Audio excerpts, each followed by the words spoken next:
사도 바울이 에베소에서 복음을 전한 이후에 로마에 있는 예수 그리스도의 제자들, 성도들에게 보낸 편지입니다.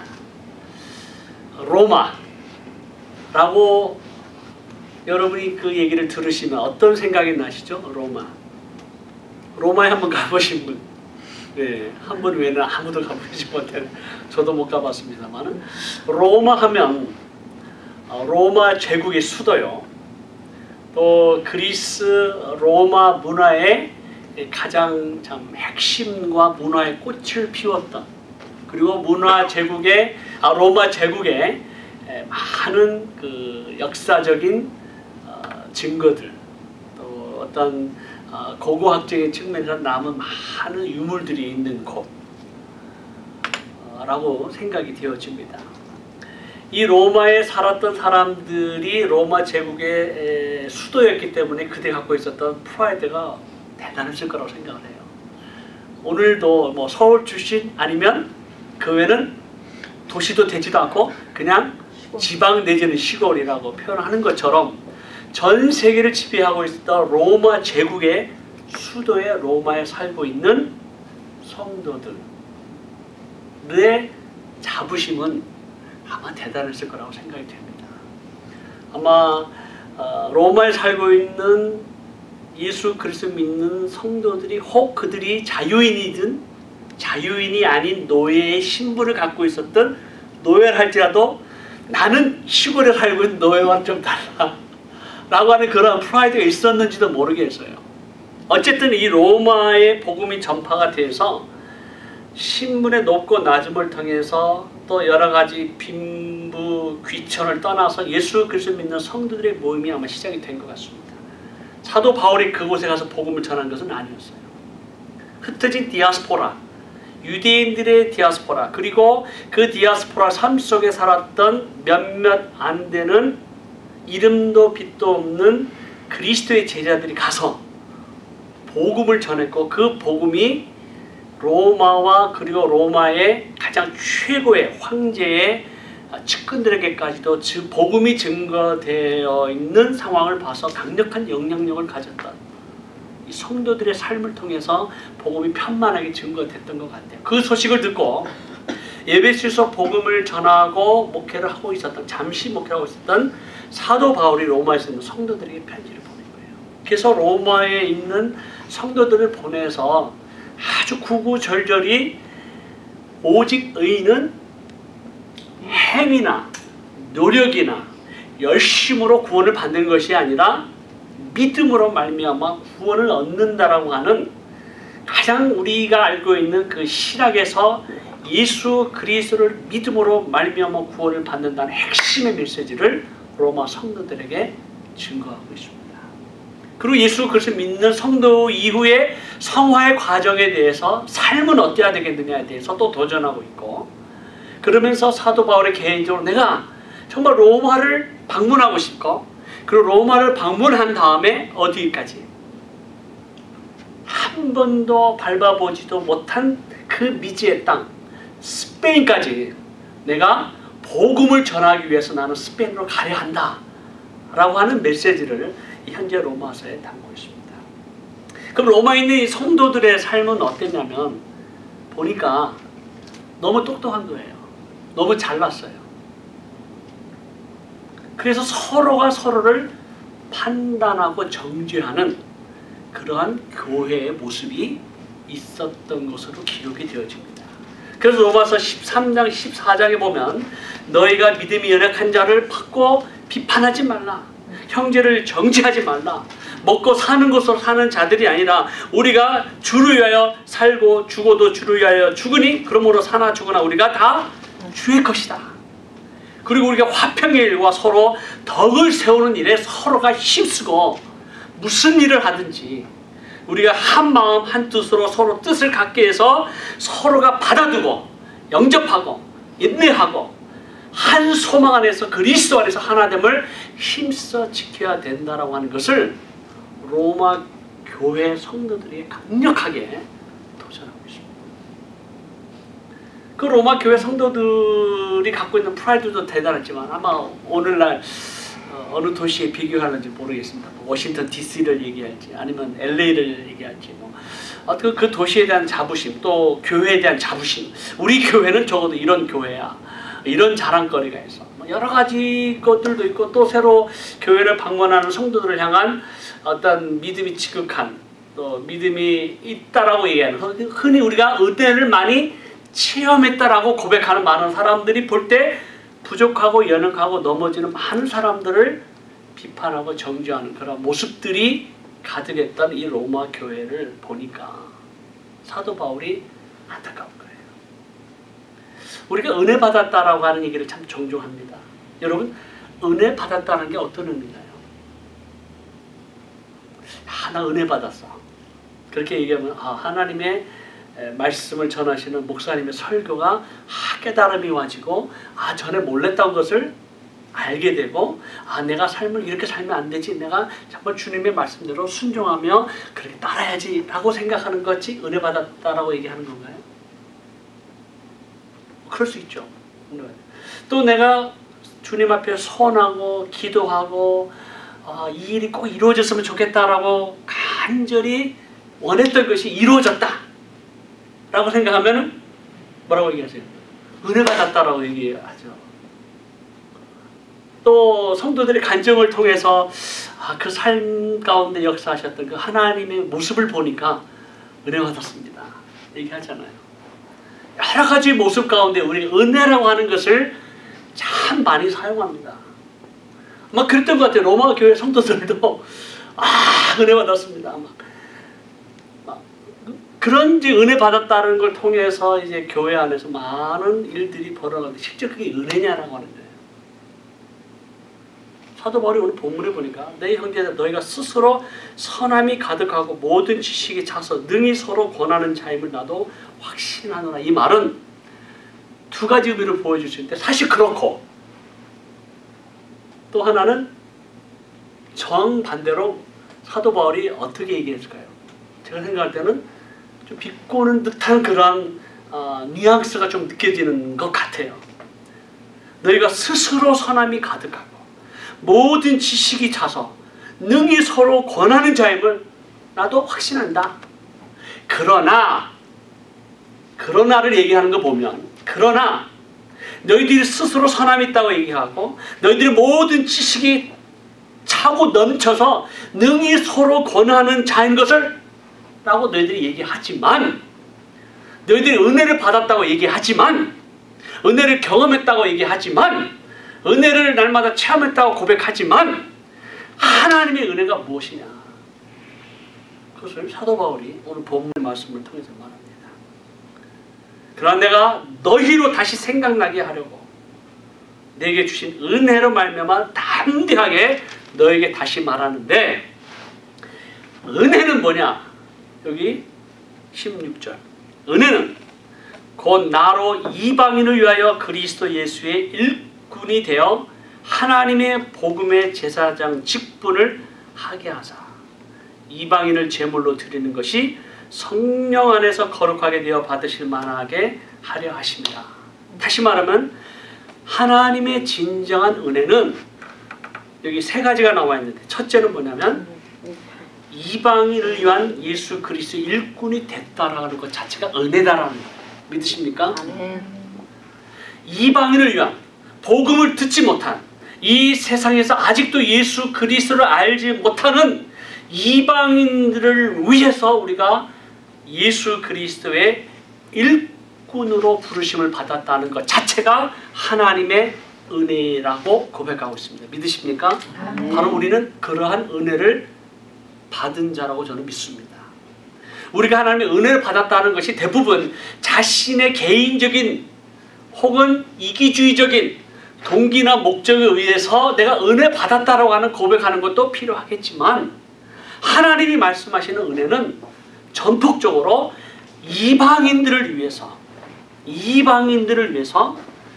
예수 그리스도의 일꾼으로 부르심을 받았다는 것 자체가 은혜다라고 하는 거예요. 저는 이러한 의미에서 이방인을 위해서, 복음을 듣지 못한 자들을 위해서, 그리고 이 땅에 아직도 복음을 알지도 듣지도 못한 자들을 위해서 예수 그리스도의 일꾼으로 부르심을 받는 하나님의 은혜가 여러분 가운데 있음을 믿습니다. 이것이 은혜예요. 믿으십니까? 두 번째 은혜의 내용은 뭐냐면 하나님의 복음의 제사장 직분을 하게 하사 이방인을 제물로 드리는 것이다. 우리의 부르심은 하나님 예수 그리스도 일꾼이라면 이제 사명은 뭐예요? 사명은 제사장의 직분을 감당하는데 그 직분이 뭡니까? 이방인을 제물로 하나님께 드리는 것이 그게 은혜다라는 거예요. 이게 은혜다. 우리가 지금 터키와 투르창과 이슬람권의 영적 회복과 부흥을 위해서 기도하면서 중보기도자로 또 기도 동역자로 또 왕같은 제사장으로 이방인들을 터키에 있는 이방인들 투르크창과 이슬람권에 있는 예수 그리스도를 알지 못하는 영혼들을 어떻게 해요? 제사장으로서 우리가 그 영혼을 하나님께 제물로 드리는 것, 이것이 뭐예요? 은혜다라는 거예요.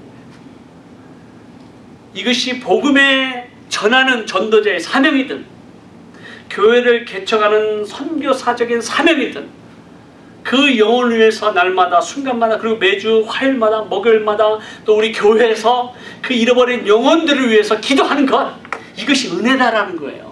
우리가 은혜 받았다라고 하는 것이 말씀을 통해서 어떤 사건을 통해서 은혜 받았다라고 하는 것도 필요하지만 진정한 은혜는 하나님께 주신 그 사명, 예수 그리스도를 알지 못한 자들을 위해서 우리가 그들을 하나님 앞에 제물로 드리기 위해서 기도하고 복음을 전하고 그 일을 위해서 수고하고 애쓰는 것 자체가 뭐예요?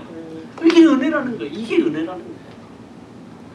교회에서 봉사하는 것이 장로가 되기 위해서 봉사하거나 남에게 인정을 받기 위해서 봉사하거나 남에게 보이기 위해서 교회에서 섬긴다고 하는 그 모든 어떤 동기나 깊은 내면 속에 어떤 그런 것들이 있다면 하나님은 다 아시네요.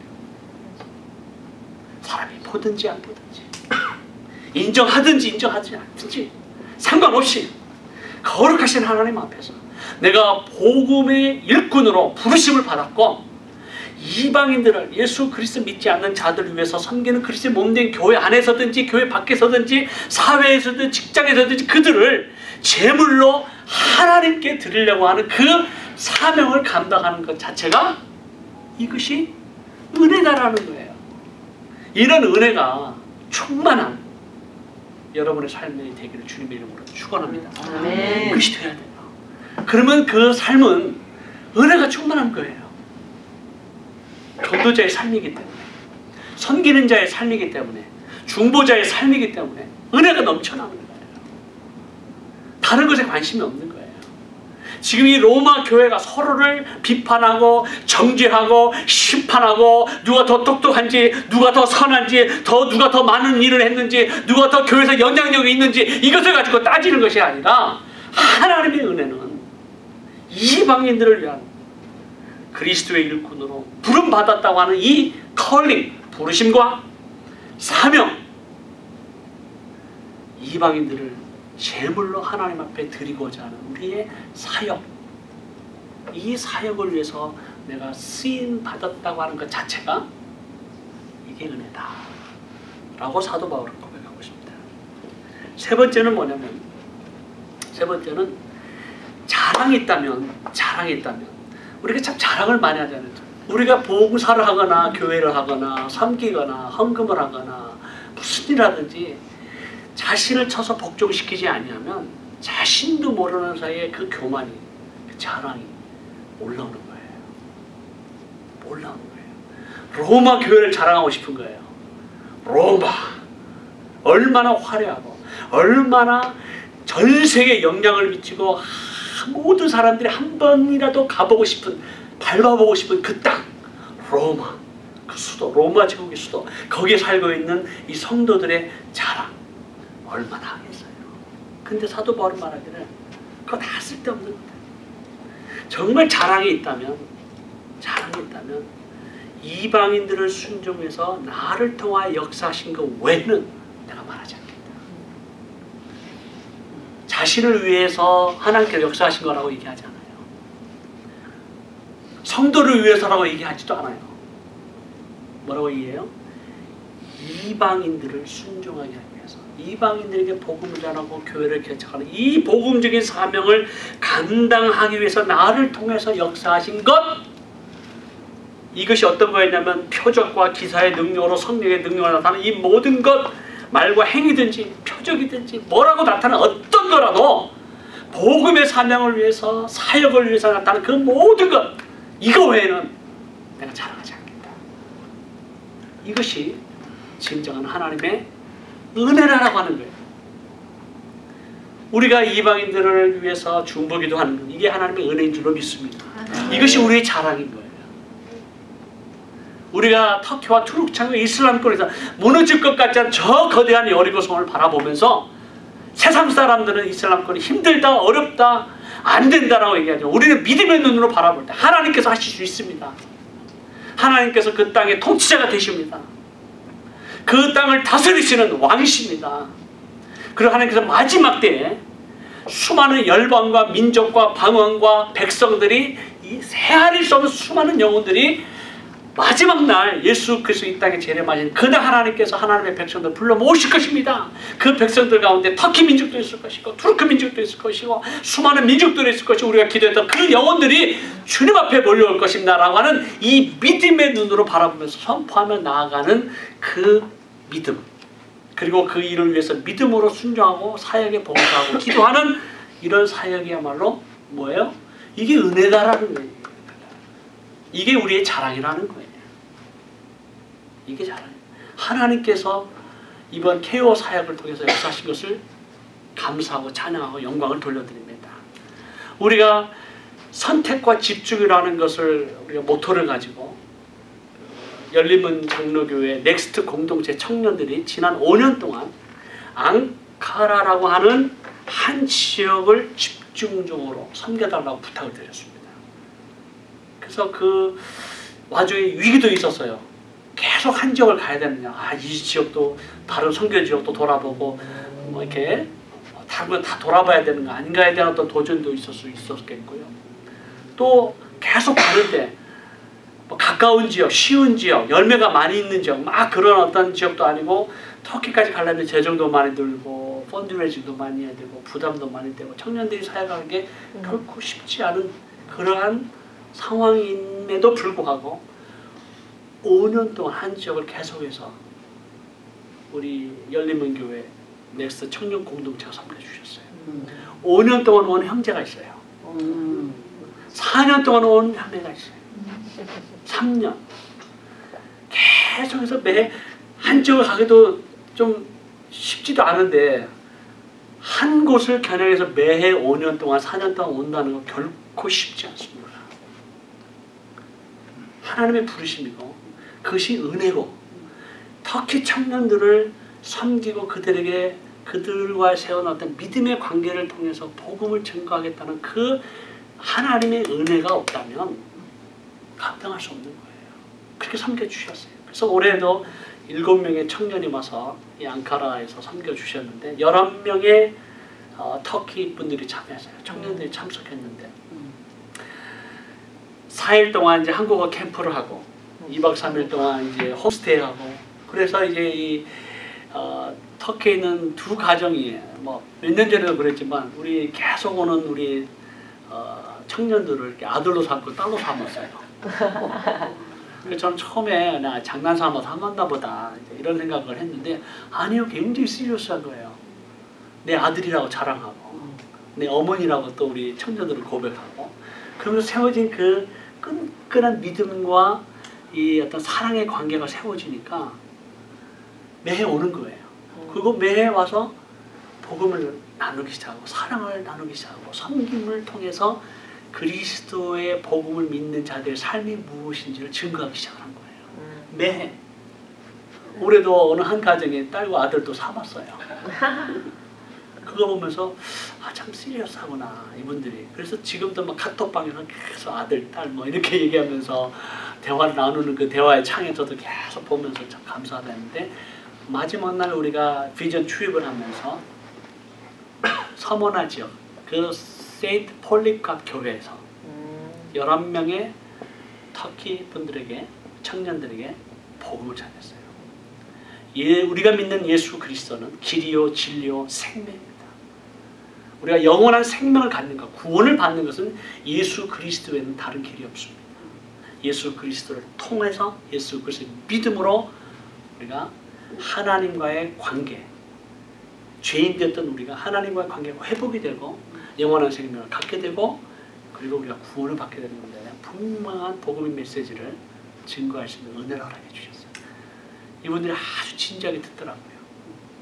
그리고 마지막에 제가 도전했어요. 여러분 가운데 제가 목사로서 성경을 연구하고 쿠란도 보고 연구하는 것처럼 여러분들이 성경을 연구하고 읽기를 원하는 사람들은 우리가 8월 11일부터 매주 토요일날 오후 3시에 센터에 모여서 성경을 읽고 연구하려고 하는데 관심 있는 자들 와라. 초청을 했어요. 몇 명이나 올까 궁금한 거예요. 한 명이 와도 정말 감사한데 11명 중에서 5명이 왔어요. 그리고 3명이 교회를 나오기 시작했어요. 할렐루야. 이방인들을 위해서 우리가 기도하고 그들의 어떤 관계를 통해서 믿음의 관계를 세우고, 그리고 그들이 우리가 전하는 말이 진실되다라고 하는 것을, 우리가 믿는 복음이 진실하다라고 하는 것을 삶을 통해서 계속해서 증거하는 그런 만남과 관계를 통해서 그들이 조금씩 복음에 대해서 받아들이기 시작하고 호기심을 갖기 시작하고 진리에 대해서 눈이 열리기 시작하고 마음이 열리기 시작하는 놀라운 역사가 일어나기 시작했습니다. 이것이 은혜라는 거예요. 이것이 은혜잖아요. 이것이 자랑이잖아요. 하나님께 영광이요. 이것이 우리가 섬기는 걸 통해서 우리 자랑이 되는 거예요. 이걸 가지고 막 자랑한다고 사람들이 교만하다 얘기할 사람은 없을 거예요. 왜? 이것이 하나님이 하신 일이라고 하는 것을 우리는 알기 때문에.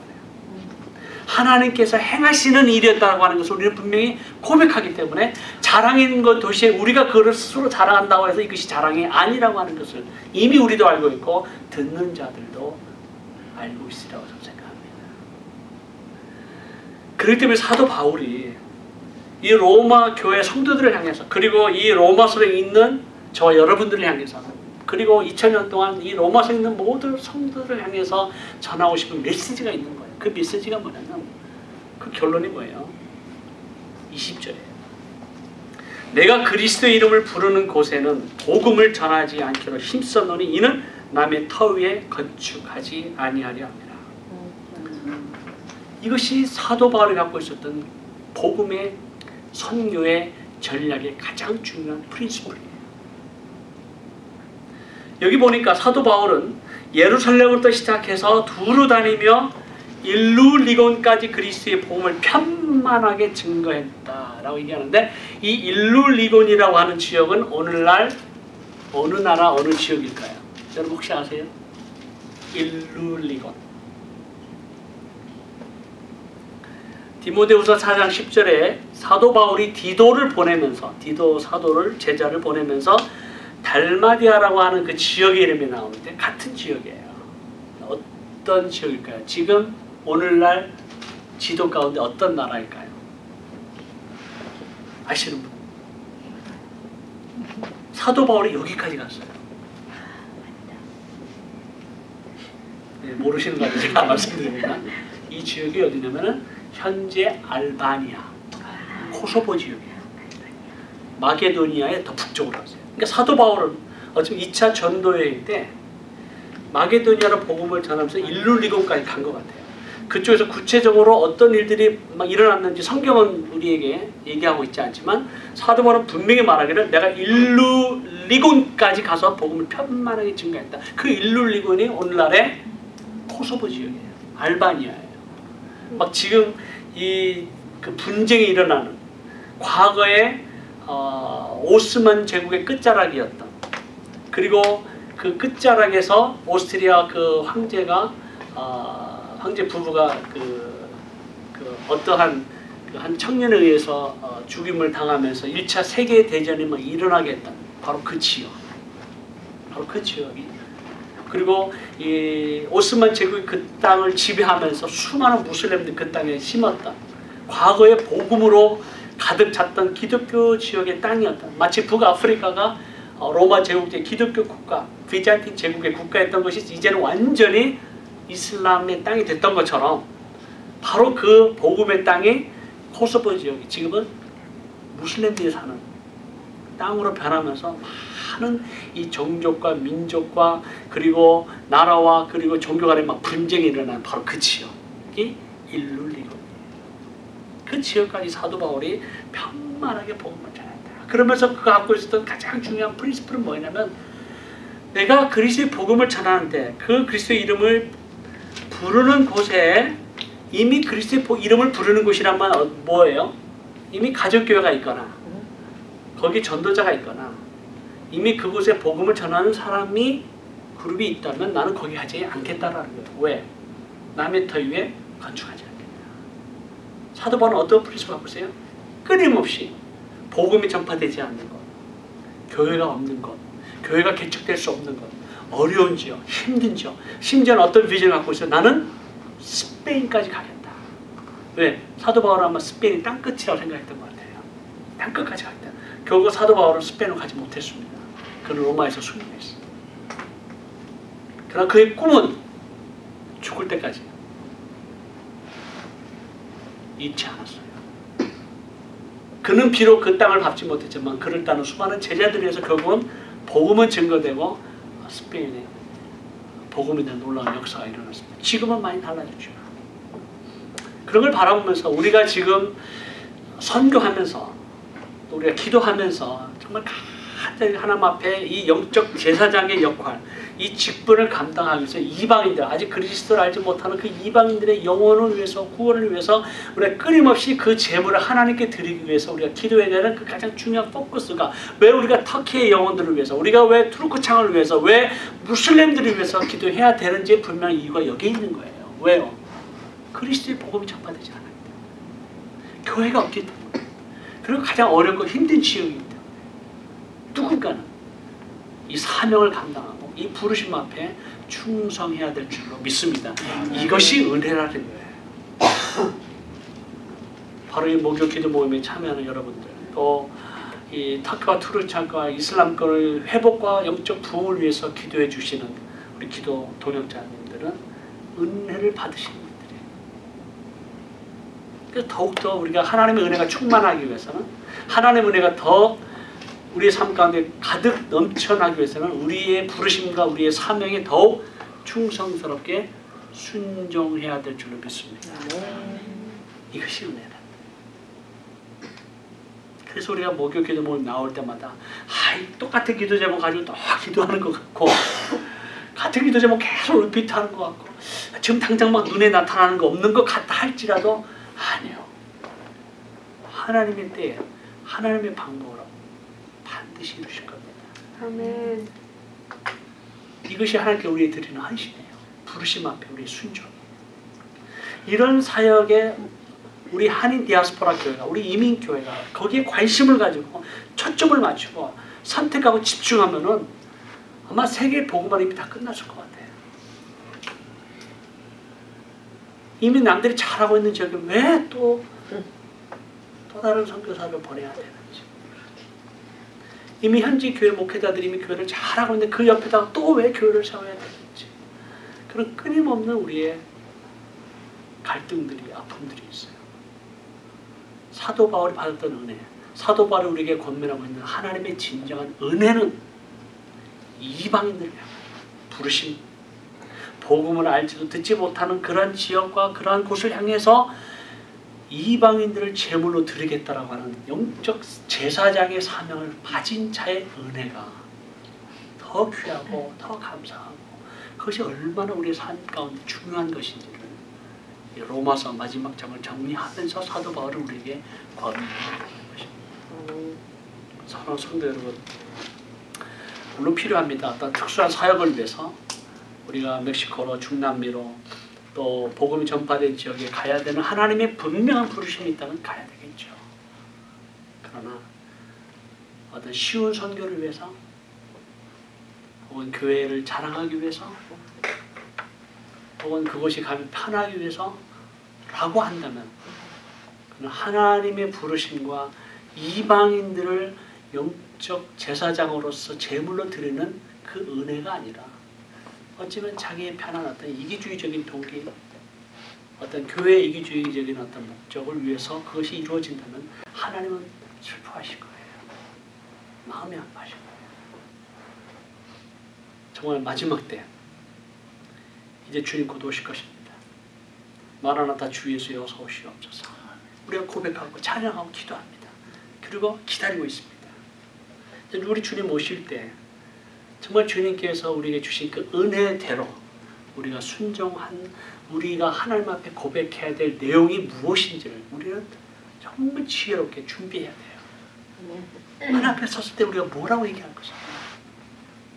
우리가 무엇을 위해서 기도했고, 우리가 무엇을 위해서 삶을 드렸고, 우리가 무엇을 위해서 재정을 드렸고, 우리가 무엇을 위해서 시간을 드렸고, 우리가 무엇을 위해서 헌신했는가?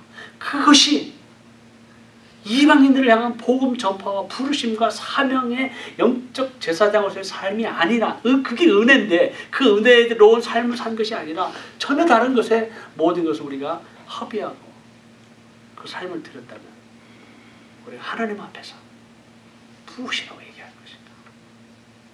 오늘 우리 각자 개인과 교회가 이런 하나님 부르심 앞에, 사명 앞에 순종하고 나아가는 우리 모두가 되기를 주님의 이름으로 축원합니다. 기도하겠습니다. 하나님 아버지, 그렇습니다. 로마서 15장의 말씀대로 참 로마에 있는 성도들, 교회 얼마나 참 자랑할 것이 많고, 또 얼마나 그들 가운데 풍요로움과 하나님의 은혜에 따라서 그들이 자랑하고 싶은 그 선한 행위와 또 그들이 갖고 있는 수많은 지식들과 또 많은 것들을 나타내 보면서 그것이 넘쳐서 이제는 서로를 정죄하고 심판하고 비판하는 이러한 상태까지 가버린 로마 교회를 향해서 우리 사도 바울이 소개하기를 진정한 하나님의 은혜가 무엇인지, 정말 예수 그리스도의 일꾼으로 부르심을 받고 이방인들을 하나님께 제물로 드리기 위한 이 영적 제사장의 사명을 가지고 아직도 복음을 알지도 못하고 예수 그리스도의 이름을 들어보지도 못한 그 곳을 향해서 나의 삶을 드리며 헌신하겠다라고 하는 이 삶이, 이 부르심이, 이 사역의 내용이 바로 하나님의 은혜인 줄로 믿습니다. 그러한 삶으로 우리의 모든 것을 포커스하게 하시고, 이제는 우리가 얼마 살지도 모르겠습니다. 하나님, 우리가 얼마 남지 않은 삶 가운데 이제는 선택하게 하시고 집중하게 하시고 하나님의 영광이 나타날 수 있도록 오 주여 은혜를 베풀어 주옵소서. 예수 그리스도의 이름으로 기도하옵나이다. 아멘.